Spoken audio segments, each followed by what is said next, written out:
نحمده ونصلي على رسوله الكريم اما بعد بسم اللہ الرحمن الرحیم۔ کل کے سبق میں جو سورہ فاتحہ کے جزیات کے بارے میں کہا گیا تھا کہ آئندہ سبق میں آئیں گے،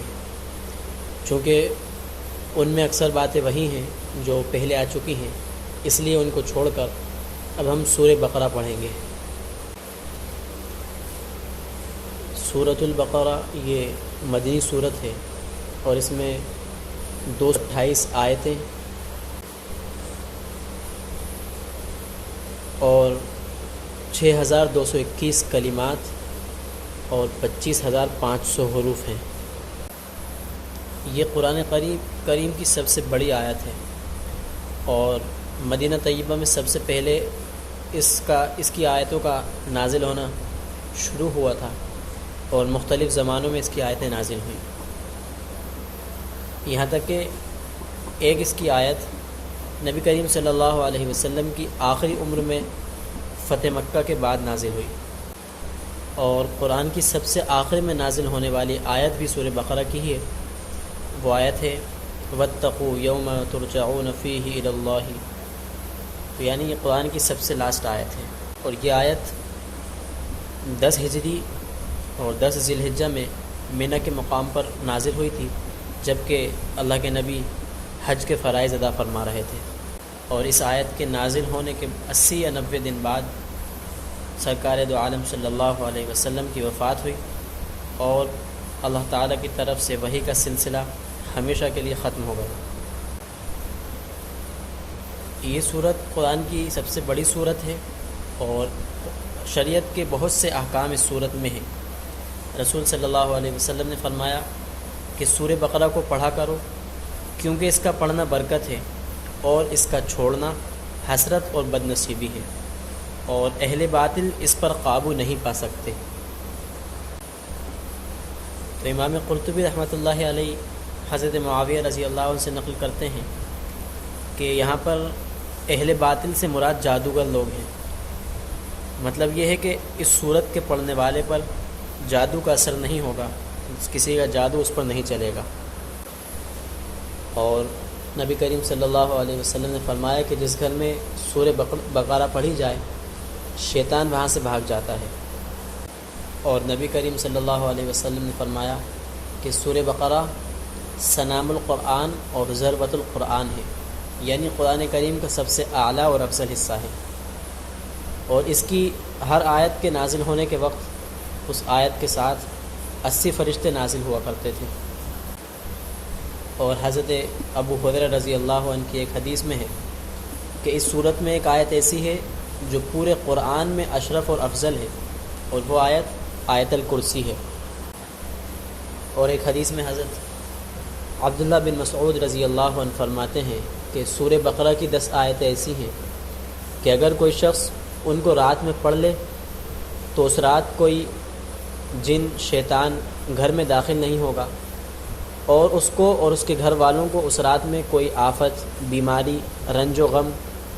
اور نہ کوئی ناگوار چیز پیش آئے گی۔ اور اگر یہ آیت کسی مجنون یعنی پاگل پر پڑھی جائیں تو اس کو افاقہ ہو جائے گا۔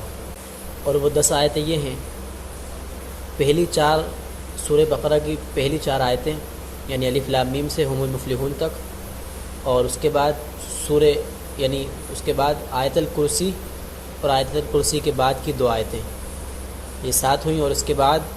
سورہ بقرہ کی آخری 3 آیت یعنی للہ ما فی السماوات سے آخر تک۔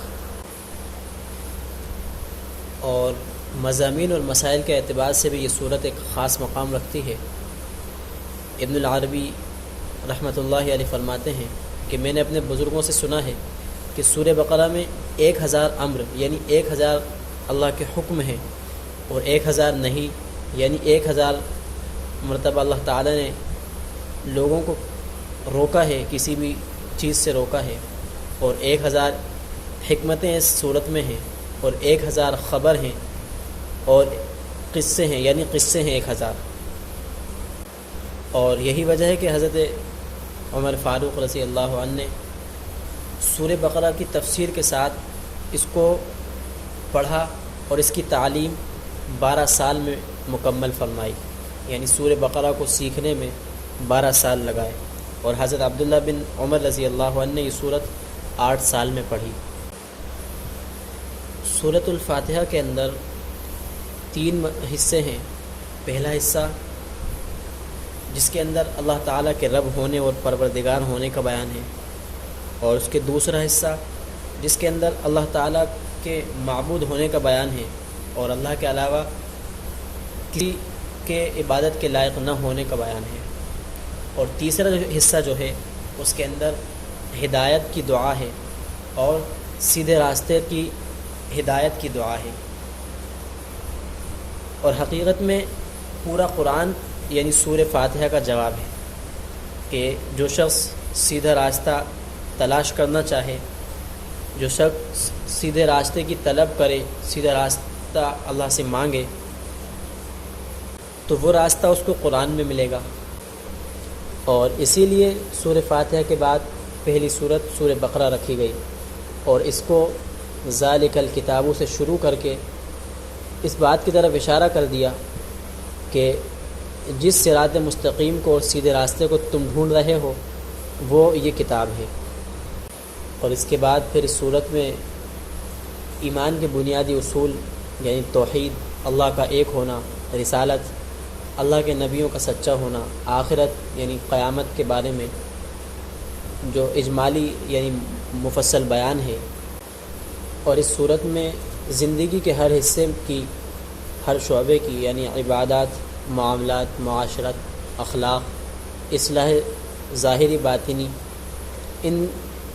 تمام چیزوں سے متعلق ہدایات اور بنیادی اصول بیان فرمائے گئے ہیں۔ تو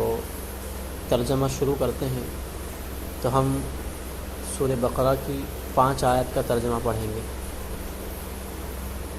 بسم اللہ الرحمن الرحیم۔ سورۃ البقرہ مدنی ہے اور اس میں 286 آیتیں اور 40 رکوع ہیں۔ بسم اللہ الرحمن الرحیم۔ شروع اللہ کے نام سے جو سب پر مہربان اور بہت مہربان ہے۔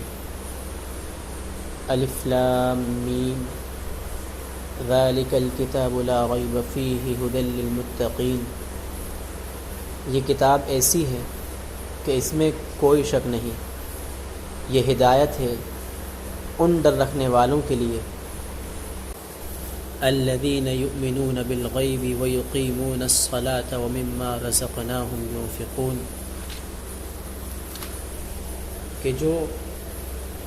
بے دیکھی ہوئی چیزوں پر یعنی اندیکھی چیزوں پر ایمان لاتے ہیں اور نماز قائم کرتے ہیں، اور جو کچھ ہم نے انہیں دیا ہے اس میں سے اللہ تعالیٰ کی خوشنودی کے لیے، اللہ تعالیٰ کی خوشی کے کاموں میں خرچ کرتے ہیں۔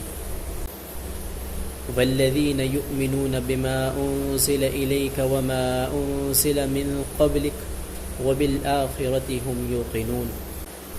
اور جو اس وحی پر بھی ایمان لاتے ہیں جو آپ پر اتاری گئی، اور اس پر بھی ایمان لاتے ہیں جو آپ سے پہلے اتاری گئی، یعنی آپ سے پہلے انبیاء کرام پر اتاری گئی، اور آخرت پر وہ مکمل یقین رکھتے ہیں۔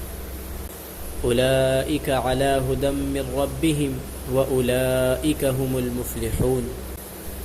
یہ ہیں وہ لوگ جو اپنے پروردگار کی طرف سے صحیح راستے پر ہیں، اور یہی وہ لوگ ہیں جو فلاح پانے والے یعنی کامیابی پانے والے ہیں۔ تو اس ترجمے کا خلاصہ یہ ہے کہ قرآن مجید انسانوں کی ہدایت اور دین اور دنیا کی کامیابی کا ضامن ہے، ذمہ دار ہے، اور یہ اللہ تعالیٰ کا سچا کلام ہے، اس میں کسی قسم کا ذرے کے برابر بھی شک اور شبہ نہیں ہے۔ اور اس کے بعد ان خوش نصیب انسانوں کا ذکر فرمایا گیا ہے کہ جو ہر طرح کی کامیابی حاصل کرنے والے ہیں، کہ وہ لوگ ہیں جو اس قرآن پر پوری طرح ایمان لے آئے اور جنہوں نے اپنے عمل کو بالکل قرآن کے مطابق بنا لیا، جن لوگوں کا لقب قرآن پاک میں متقین ہے یعنی تقوی والے لوگ۔ تو جو بھی